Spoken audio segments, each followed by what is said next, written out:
L'image aussi d'une jeune fille qui était assise à même le sol et avec un regard un peu dans le vide, hagard. Elle avait une blessure au visage comme si elle avait été frappée par une grosse lame.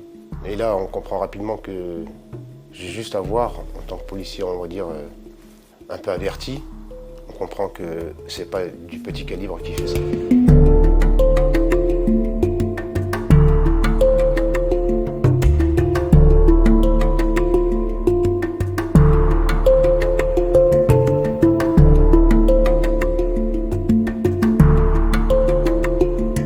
Les deux premières victimes que je vois, c'est un agent de sécurité qui faisait manifestement le filtrage à l'entrée et puis une jeune fille aussi, j'imagine qu'elle était là parce qu'elle fumait. J'ai vite compris que c'était les deux premières victimes, puisque la voiture des auteurs était juste là, encore moteur chaud. La trajectoire directe était ces deux personnes-là. Il y a eu rapidement une première colonne qui a progressé vers l'étage où étaient situés les terroristes, avec des otages. Et si vous voulez, pendant ce temps-là, moi et certains de mes collègues, on essaye de faire sortir des victimes, c'est-à-dire qui étaient blessés, mais qui étaient encore, qui respiraient. On est un peu désespérés, on prend ce qui peut faire l'affaire pour secourir les gens, pour les dégager rapidement. Et les personnels soignants, ils ne pouvaient pas accéder à cette zone qu'on appelle, nous, dans notre jargon, cette zone rouge, où tout se passe encore, où rien n'est fini. On essaie malgré tout quand même de sauver un maximum de gens, parce qu'il s'agit de survie à ce moment-là. Certains appelaient des prénoms dont on peut supposer qu'il s'agissait peut-être de leurs amis ou de leur famille. Je leur disais que c'était fini, qu'ils devaient me suivre pour que je puisse les mettre à l'abri. J'ai l'image aussi d'une jeune fille qui était assise à même le sol et avec un regard un peu dans le vide, hagard. Elle avait une blessure au visage comme si elle avait été frappée par une grosse lame. Et là, on comprend rapidement que j'ai juste à voir, en tant que policier, on va dire, un peu averti, on comprend que c'est pas du petit calibre qui fait ça. Et que c'est donc de la Kalachnikov.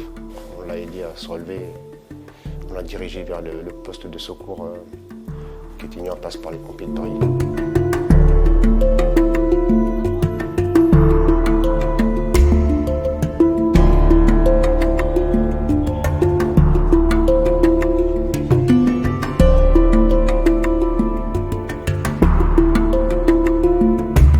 J'ai aussi le souvenir de plusieurs policiers, mais un en particulier qui sortait les victimes avec moi et d'autres de mes collègues, et qui le faisait en pleurant.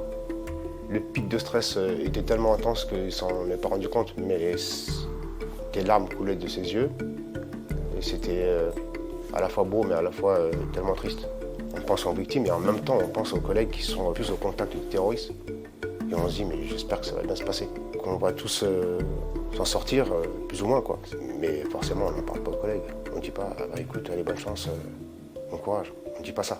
Personne ne recule.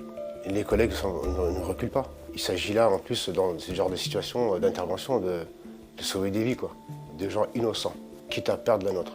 On le sait, on y pense très rapidement, mais ça ne submerge pas notre esprit à ce moment-là, quoi. En tombant sur les otages, lorsqu'ils les libèrent, au fur et à mesure, ils sont tombés sur un enfant qui avait à l'époque 7 ans.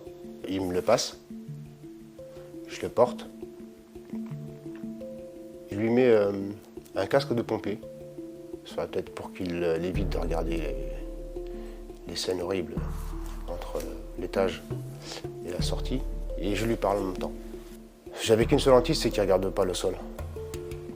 Et donc je lui disais de ne jamais quitter mon regard et de me parler. J'ai retrouvé sa maman, qui était pas loin. Dans toute cette obscurité, en fait, c'est juste la seule chose dans mes pensées, dans mes souvenirs qui a été un éclaircissement, on va dire, une petite lumière. On n'a pas pu en sauver d'autres, mais on en a sauvé beaucoup quand même. Et c'est ça qui est beau aussi, quoi, je trouve.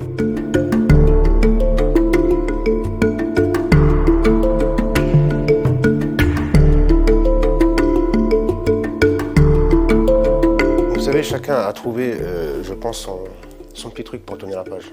Moi, c'est de se souvenir de cet enfant que j'ai pu toucher et porter vers sa maman, vers un lieu sécurisé, définitivement sécurisé pour eux, pour moi c'est juste énorme quoi.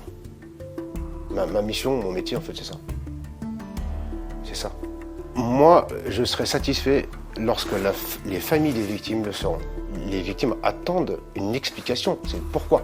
Ce que j'ai envie de leur dire, c'est que essayez de trouver les réponses que vous attendez par rapport à ce procès. Les auteurs, qui sont vivants, ils devront s'expliquer. Mais il y a des réponses qu'on n'aura jamais.